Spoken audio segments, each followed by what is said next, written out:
Welcome to the podcast. Today I have actor and marketing strategist for actors, Sara Matsui Colby. I'm not even sure where you're based, Sarah, but welcome, welcome, welcome to the podcast. Hi. Where are you? Are you in Toronto? I'm in Sacramento, California, actually. I- Yeah, thank you yeah. for having me. Okay, let's jump into this. So I know you are an actor and Mhm. you are also a marketing strategist for actors. So how did that all come about? So First, we should talk I about maybe what you do exactly. Like, I know oh, you do actor one sheets and you do EPKs for actor. mhm. Anything else? I also offer physical and digital postcards, social media posts. I should say the way my business started was just friends asking me to do things. It's still very much that kind of business practice. So usually I always in my website I say if you want something done and I don't offer it up front, still email me because I most likely will be able to do it for you, and if I can't, I most likely know somebody who can. So, in Yeah, either that makes situation, sense. yeah, I will be able to help you, I think. I'm, like, Okay. 99% sure. So, in your experience and your quite extensive experience with marketing for actors, what would you say that what's the biggest challenge that actors face when it comes to trying to promote themselves? I think really there's a lot of conflicting messages out there, and there's so many different strategies, and I think what's really difficult is navigating through that and what feels good to you and what works for your particular brand and authenticity. So, if you're not into an aggressive strategy, I'm not. I'm an introvert, so I prefer really one-on-one connections, then maybe a newsletter is not for you. Maybe just doing emails is enough. So I think it's always finding what works best for you and not giving into FOMO, Yeah. and not making yourself crazy that you have to do all the things that so many people are saying you have to do. It's Yeah. not an all or nothing Although I find situation. that the EPK is an amazing tool, I really do. Although Mhm, I don't call it an electronic press kit, I know that's what it stands for. For me, it's an electronic pitch kit. And you can use it to very strategically hone what someone sees. mhm, So, for instance, you can add things that they wouldn't find on your resume. You can add quotes. You can add some of your near misses. If you had 5 callbacks for a major role or something, you can mhm, add things like that just are not showing up on your resume, but anybody in the business, their importance and understands that a near miss is truly that, just a near miss. And it doesn't necessarily have anything to do with you as and your talent. It just has to do with the project as a whole and that you didn't happen to fit into that. So I think also so many actors as do so many different things. Often I find that actors are pointing agents, casting directors, whoever they're trying to cultivate a relationship with, they're pointing them to their website.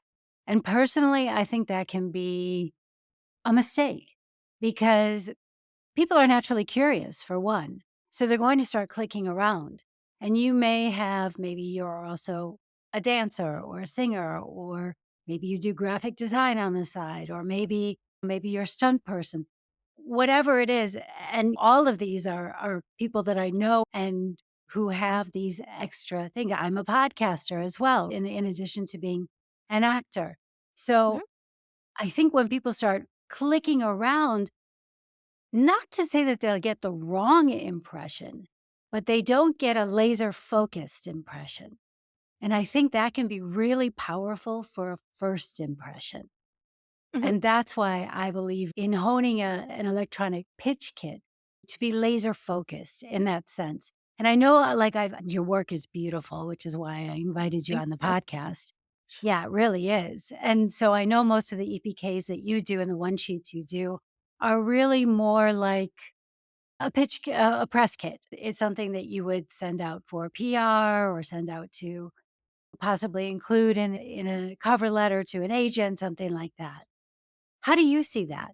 It's for both, and it just depends on what my clients are looking for and designing it for that specific purpose. Mm. So the press kit was actually started with musicians who wanted to get into gigs. This is something that they would send out, and this was before websites were around.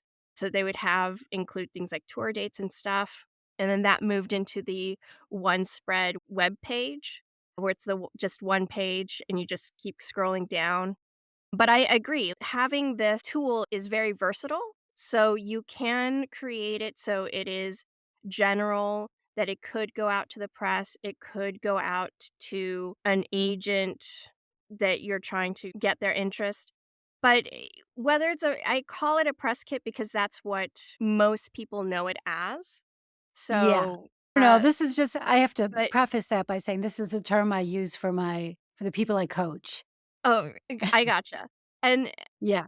but again, like, you could still use the same format that you would pitch yourself for representation as you would pitch yourself to a CD, and this was actually a request by several. I guess I'm trying to think if there's anyone who is very specific about their EPKs. No, I think the focus with my clients were very much that they wanted this versatility, so that's how we designed it. And they weren't pitching themselves to specific projects, but to specific casting directors that worked with a lot of actors and a lot of productions where they would fit in. So that's where most of the stuff, general information comes in. I have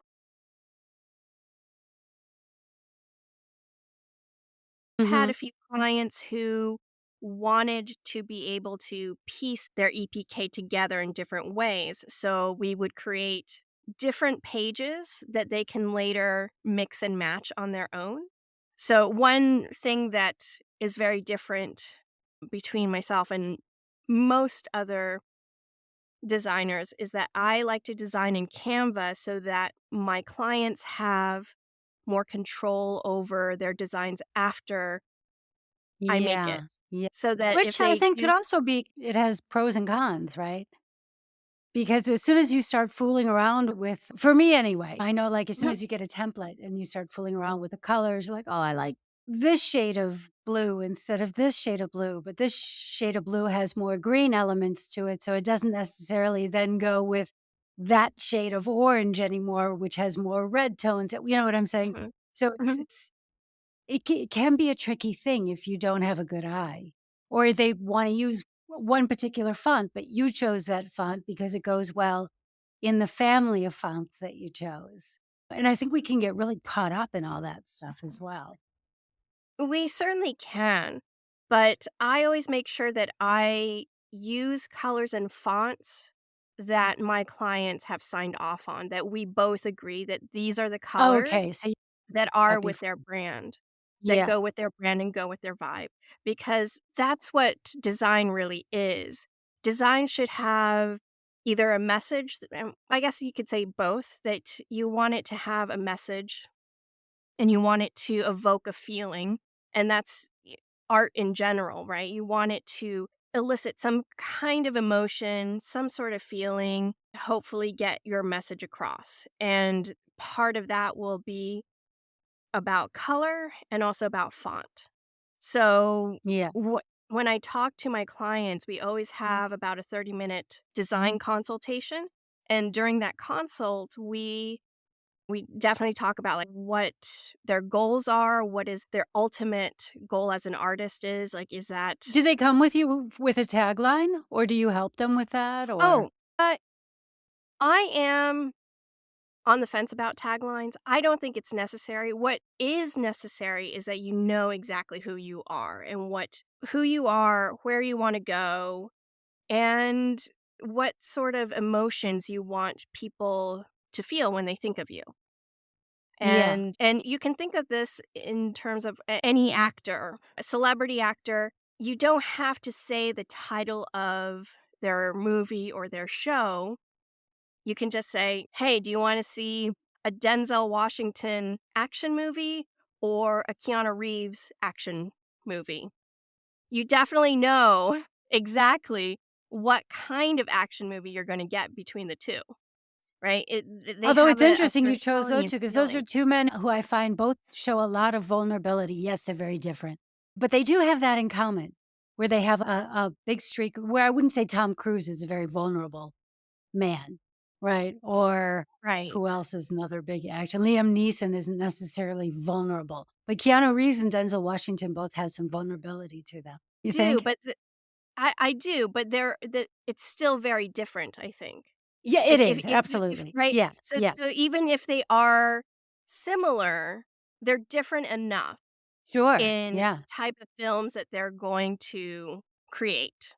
That they're going to tell are still very specific, yeah. and they don't have taglines, for instance. So, for my They don't clients, need them. they don't need them, but I also don't feel like when with my clients who come to me, some have taglines, some don't. It's just so long as they have their North Star. I have my own kind of brand line that I like to use as my North Star. But even when I didn't have that, I had a very clear vision of who I am and what my art is like and what stories I want to pursue. Yeah, And that has really changed how many jobs I get, and I have definitely increased the gigs that I get, and every project I'm on are very aligned to that, and I think yes. it also helps my agents and my manager to know what kind of projects that they should pitch me for and what may be more something that I did in the past that I don't really wanna do right now. So Yeah. I think it helps the team in general. Mhm. Yeah, for sure. That makes perfect sense. What would you say are the key elements that make an actor's one sheet stand out to casting directors and agents? I think honestly, I think it's just the brand because visually and when I say brand, I know there's a lot out there that can what a brand is, Yeah, and for sure. it's not your type, it's not what characters you can Exactly. play. It's more about your essence and vibe, the energy that you Absolutely. bring I call it through. your energetic signature. Yeah. Mhm. Yeah, and that's really great. When I'm designing, I think that's what stands out. That's why we talk about colors and we talk about fonts, that we can translate that essence, that vibe into your one sheet. So when people look at it, it's the same thing as if you walked into the room. They know Yeah. exactly who you are, what you're about. And I think that's what's drawing them. And there's a lot more that you can put into something like that versus what I see a lot that's become commonplace, which is the magazine look. Because Yeah. a Wouldn't you say headshot, that's out now? I Right. I Yeah. I think the magazine look is fantastic. If first out, I believe it was really started with Dallas Travers. I don't know if you're familiar with her, Yeah, I am. but she was a coach that I also took her courses, and she was the person who, at the time, I think, that was really talking about creating a one sheet. And she came up with this idea of make it a magazine, like a Hmm. magazine cover.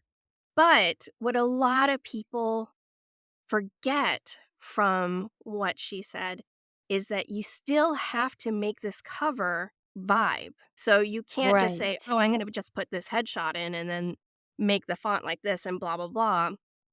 You have to still be very conscious about what kind of magazine you would appear in. Is it Is like a it Town people and magazine? Country or is it Yeah, Gone exactly. Fishing? Like mine would probably Yeah. be like Nat Geo or like, for at the time, like, that I was in my 20s, so I was like, "Oh, yeah, I would definitely be more in, like, the fun stuff," and I think I designed as, like, a people magazine type of thing, but that message has really lost its vibe, and it's become so commonplace because I guess, it was, like, the only thing that was out there, so people just glommed onto that without really knowing where does it come from, what does it do, how to use it.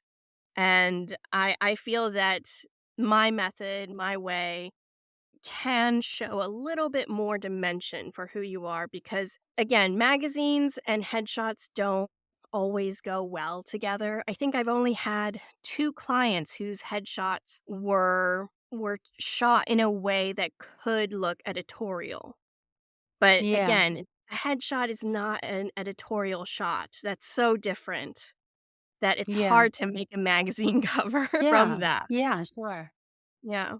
It's interesting because the headshots here in Germany are very different to the headshots in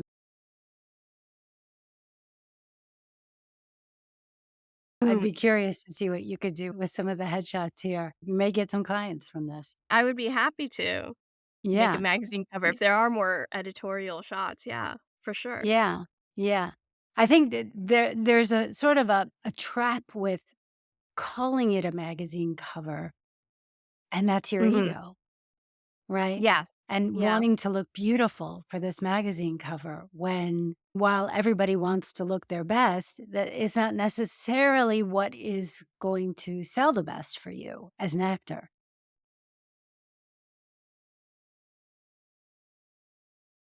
Yeah. So I could see where that would be a trap, where it It would be is. something like to watch out for that. Yeah, and it's so hard to get that shot that encompasses you, I think, right? It's and So hard. And also, frankly, so hard to spot it yourself.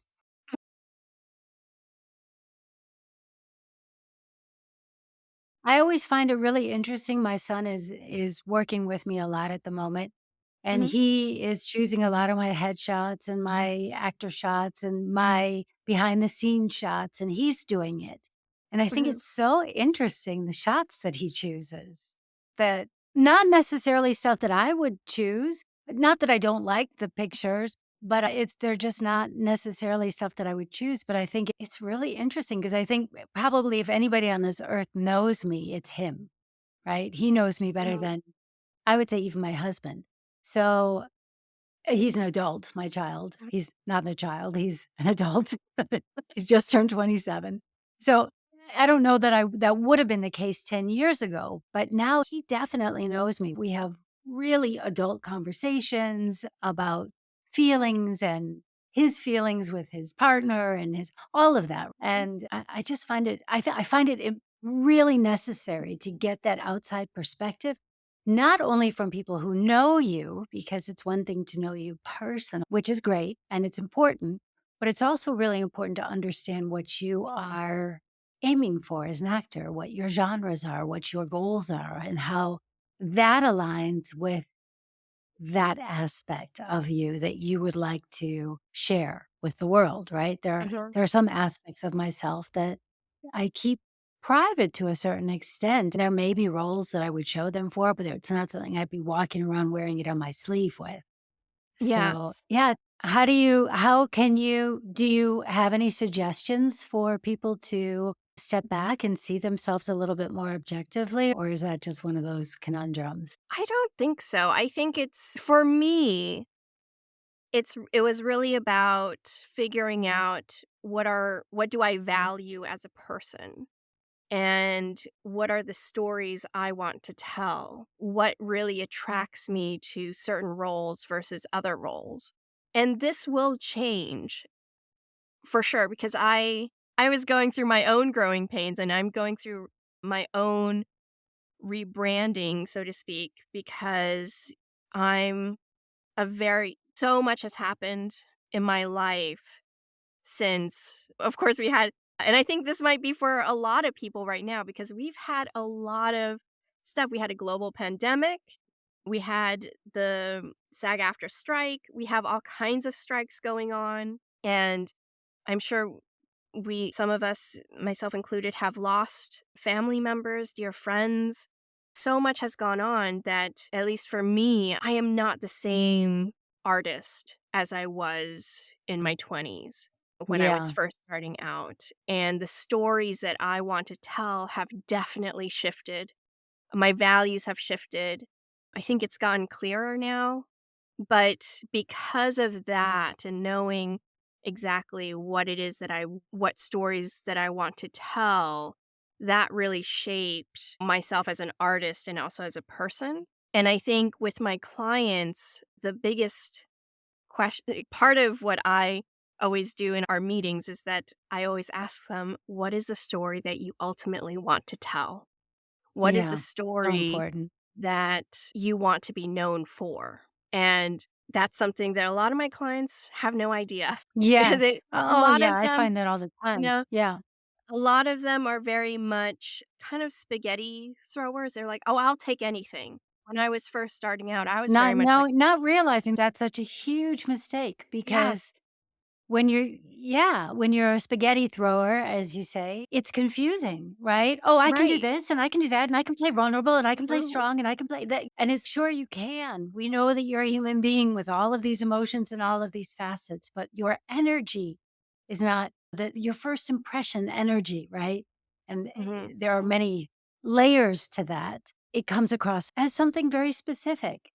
And Yes. to try and play against that is to fight against that low-hanging fruit. It's, Right, "No, I don't want that apple. I don't want that one." Because when people are confused, they won't cast you. right. So they move on because there are too many actors who do have a clear idea of the themes that move them and the genres that light them up and the Mhm. stories that they want to tell. And it's so Yes. important to know that. I know that whenever I do, group coaching or any even one-on-one coaching, which I don't do anymore, I just do the group coachings now, but it's always the biggest thing. They fight against it so much in the beginning, the Mhm. branding part of it, and then they're like, "But it was the most" at the end of it, it's, "That was the most valuable thing. I hated it when I first did it because people don't want they feel like they're pigeoning themselves, like they're Mm. pigeonholing themselves. But the truth is, you're not. You are finding the keyhole that you fit into perfectly. Right. Yeah, and yeah, because I think what gets confusing is that people try and say, "Oh, they think of more of a character. Oh, I'm the sweet girl next door, literal skeletons in her closet, maybe." And it's like, "Oh, Right. that's so specific," but then Yes. what's underneath that, I don't Right. know. But, But you get where um, she's going with that if someone were to I say get that, right? That right. she's full of surprises, a little bit cheeky, a little bit funny. So you can get a gist of it, but I see what you're saying. It is very literal. It So can be very, yeah, it sounds more like a character breakdown without bringing in the personal aspect to it. And sometimes I will get, like, when I ask for, "What is your brand?" I'll get 5 of those. I'm like, Not the characters that you play. What is, like, the umbrella that these characters fall under?" And I think that's where the confusion happens of people thinking I'm it some is type of confusing. character, I think. Yeah, Yeah. And I and totally empathize with that because it Mhm. is confusing to understand ho to really distill yourself down into a sentence or 2. Who am Yeah, I? How do I absolutely. come across? Right. And who am I as opposed to who I want to be? Because this is part of it too. A lot of actors, this is something I still struggle with at times. I have a very strong face. I'm a strong woman. So I am Mhm. often cast as a villain type character, as an antagonist. Mhm. And I would say it's probably half and half, interestingly. So I'm either cast as some sort of a maverick mom, like a really fierce, loving mom type person. Like I have a lot of maternal vibes apparently, which is great Mhm. because I am a mom. But I also have this other thing, right? So the way I always describe my characters, I always say I play fierce and fallible, women who walk the line between the razor's edge between light and dark. So someone Mhm. who may stumble, but who definitely is not going down without a fight. Right. That is the through line in all of my characters. No matter what I play, that is all of my characters. But And it's that's a interesting good because one, yeah. thank you. Yeah. I think that you can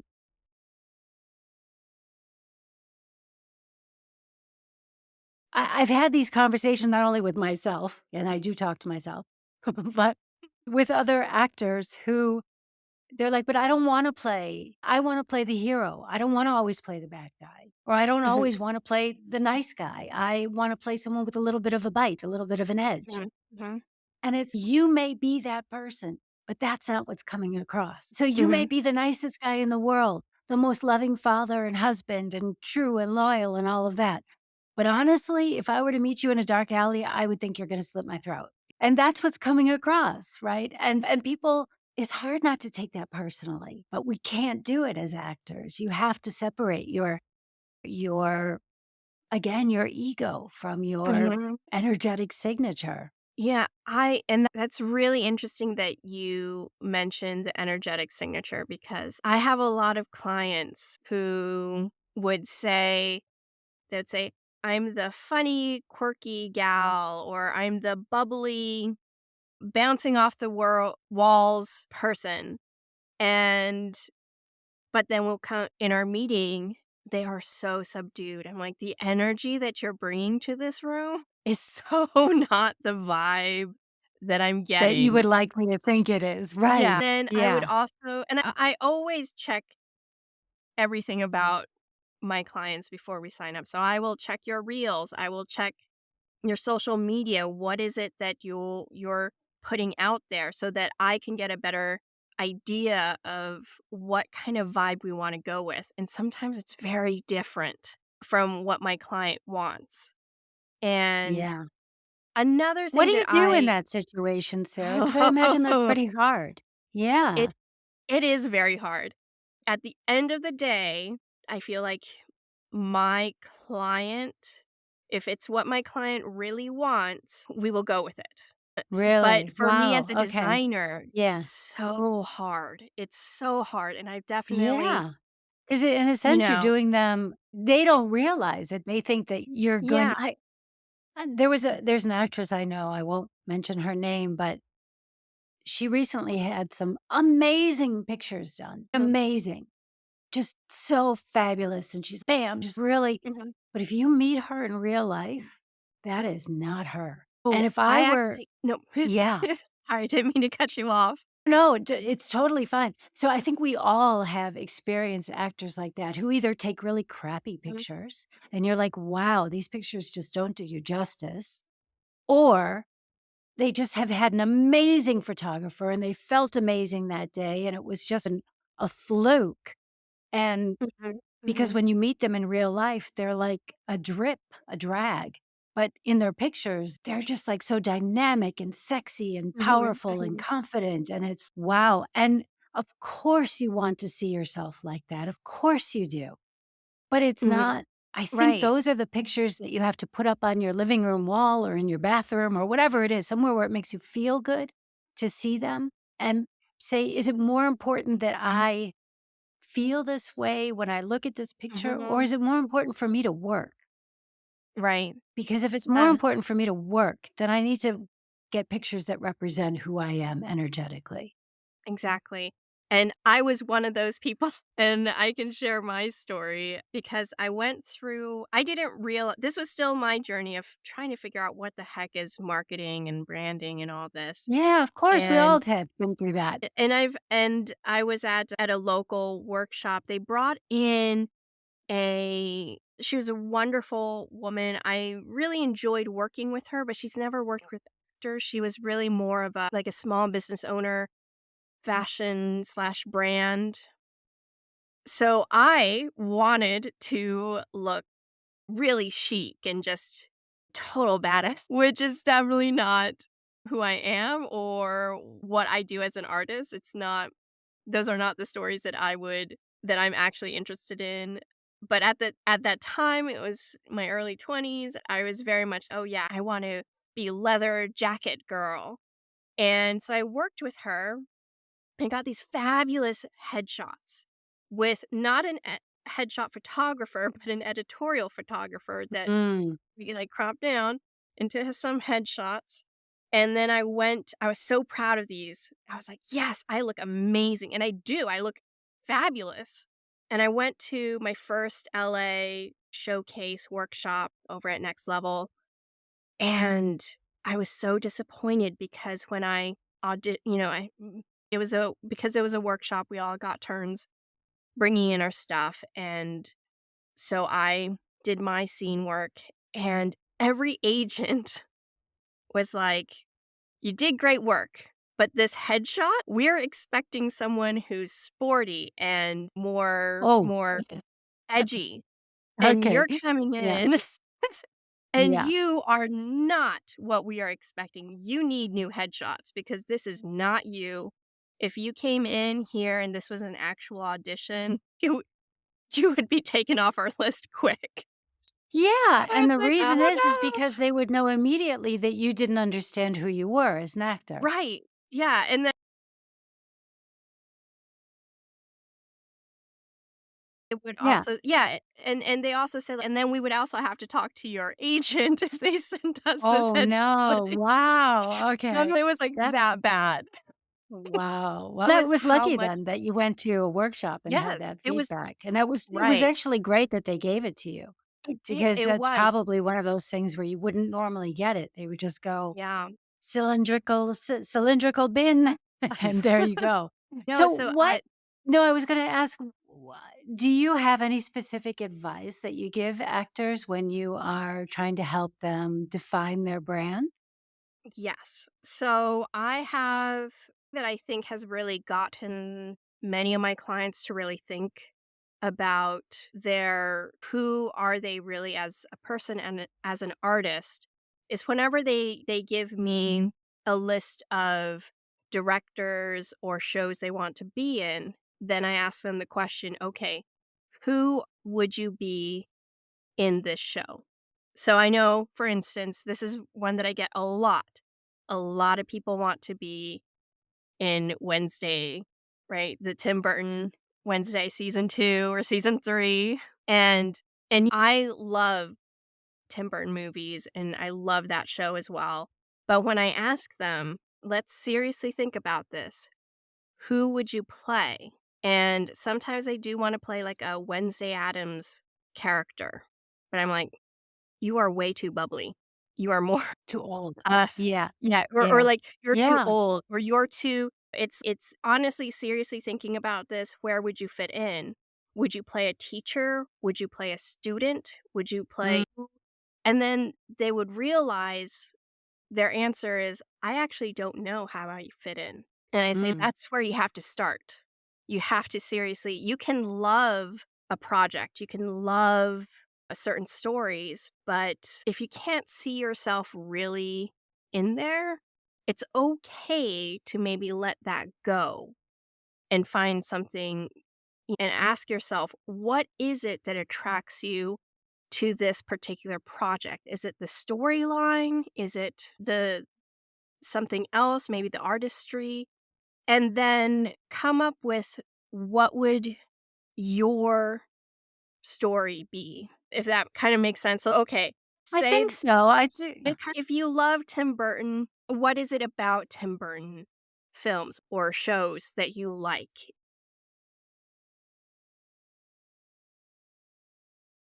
Is it the stories that he creates? What is really hone in on that and then think of, okay, what would your version of that be and who would you play in your version? What if you were starring in this show that you create that is in the style and then that's the story that you like, it's and maybe you get Tim Burton to direct it. Who would you be? What is that storyline? What is that project?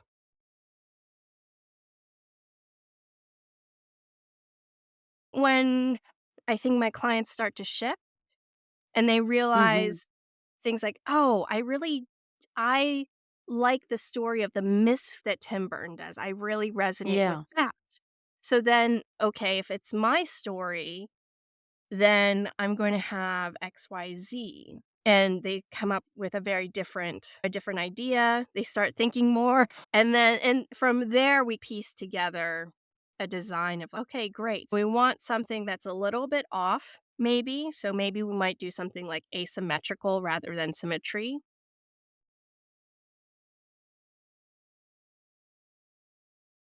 Darker colors because you like that gothic aesthetic. And those are those maybe that's and you're quiet introverted. I get that. And and that's where we piece together what Yeah. their brand might look like, even if they don't have or anything else. If this is like a they've never taken a marketing or branding class before.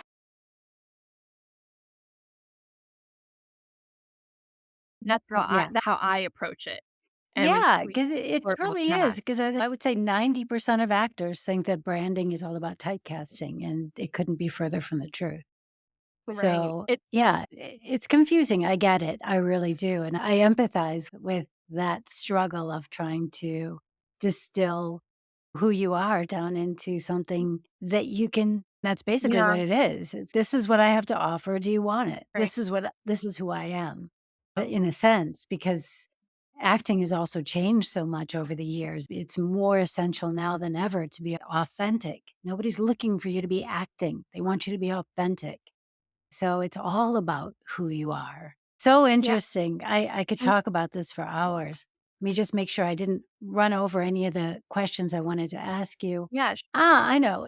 Are you seeing any sort of trends like we had talked about the magazine cover trend? Are there any trends that are coming up now in one sheets or EPKs that you see? honestly, I think I really am the only person that is doing anything different.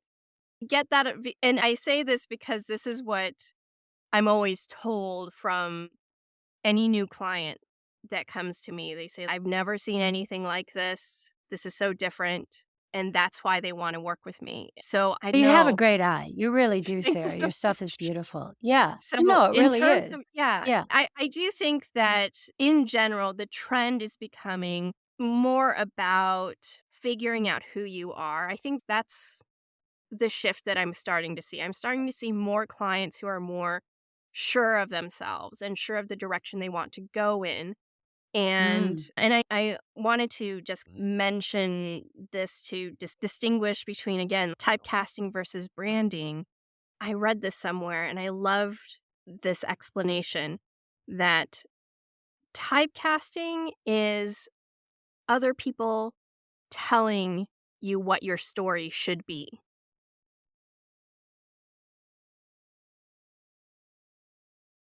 is you telling the world what your story is. I love that.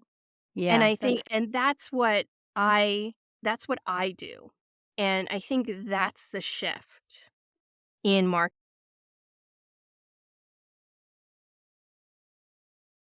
is that more and more actors are feeling confident. They're giving themselves more permission to be able to say, "Hey, I'm not going to let other people tell me what I am.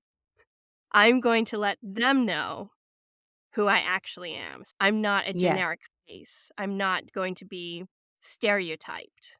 And that's what I love to see. Yeah, absolutely. And also, honestly, whether you like it or not, people will have an opinion about you. So you Yeah. might as well try and shape it. It's like I always say that we're dealt a hand of cards. And you can't change the cards in your hand, but you can play a good hand and you can Mhm. finesse it just a bit. So Yeah. you can there are ways to shape what how you are perceived. Mhm. But you must be dealing with reality. You can't be delusional about it. So that's the only Right. caveat. Yeah. That's very true. And I think you can also think about it in terms of, I know we are always told, "Oh, you shouldn't judge people by their appearance or don't judge a book by its cover." And while that may be true, it's you did pick those clothes for a reason. And regardless of what we are told, we will always have a first impression. Absolutely. And that first impression is going to be everything about how we carry ourselves, what we're wearing. That's what I want more actors to realize. That's what branding is. It's that first impression. We're not telling you, it's not about the character again that you're playing. It's more about like you said, like the energy that you bring, your signature energy that you Yeah. bring to the room, that first Yeah. impression. And that's what Yeah. marketing materials really are. It's that first impression. We want to be able to tell whoever it is that you're reaching out to that this is who you are, this is the energy that you bring, this is how you make people feel. Yeah. Yeah. That's so true, and that's a good note to end on. So, how can people get a hold of you, Sarah? At .com, all one word. I'm also on Instagram and TikTok as actor one sheet, all one word. You can also find my actor account at Sara Matsui Colby. Feel free to DM me and I will direct you to actor one sheets if you can't remember that. But It's probably but easier than Sara Matsui Colby. yeah, it might be one. I mean, that was one reason why I picked the name was Yeah. because that's how I started. Everybody wanted a one sheet.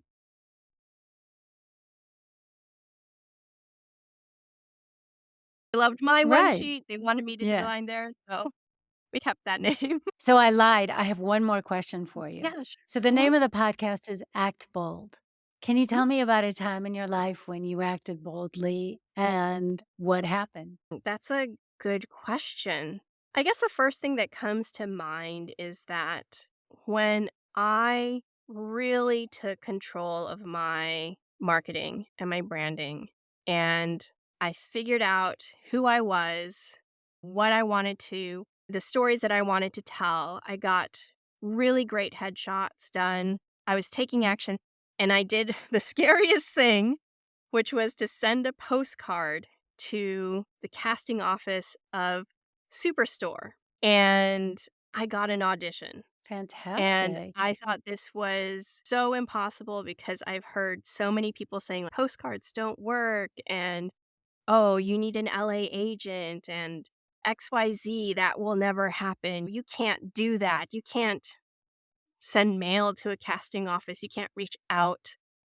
And and not only was I surprised, but my agent in here in San Francisco, I think was pretty surprised too when they got the audition to send to me, and so I had this phone call of, "Oh my gosh, what do I do now?" But I think that was probably one of the bolder things that I've done in my career is just to take control of it and give myself the Yeah. permission to say, "What? Let's shift this mindset and think of my reps as my team. This is my vehicle. We're going to do what we want to do.